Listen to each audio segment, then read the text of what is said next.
On a global level, as we're currently in the midst of the fourth industrial revolution, when we look back in history at previous revolutions, we can see that the civilization has always had to pivot around the introduction of technology. So, for example, one of the earliest and simplest technological shifts has been the invention of the car.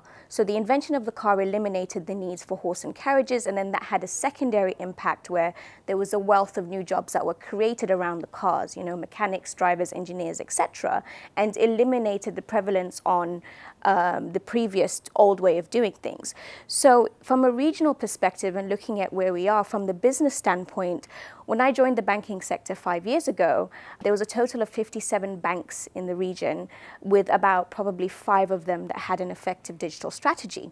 Previous to following the COVID-19 pandemic, we can see that almost all banks have a digital strategy. It's now a matter of survival. It's a matter of reaching your customers and being able to compete on a global level in the future as the world shifts. We're currently in a state where our physical realities are meshing with our virtual realities, and companies will need to pivot in order to grasp customers from all angles.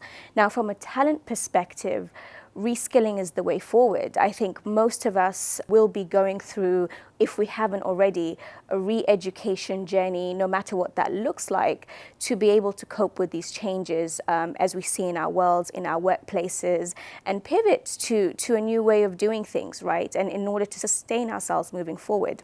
What that looks like is that creates a knock-on impact on the education sector also being, disrupted to be able to cope and provide people with these new skills at an exponential speed and to keep up with the pace of change that business and people need as we move forward. Now, from a HR perspective, some of the things I'm seeing in my day-to-day job, for example, is having the pressure to keep up my team, my processes, and adapt to the business changes. So the business is changing at an exponential speed. We've just gone digital, and my HR processes are still the same. And auditors, force me to keep the same processes. So I need to adapt as a leader, and take that change and make those changes across my team and my processes. So things that we're currently experimenting with, for example, are artificial intelligence actually conducting interviews at the sourcing stage, to eliminate as much man hours as possible.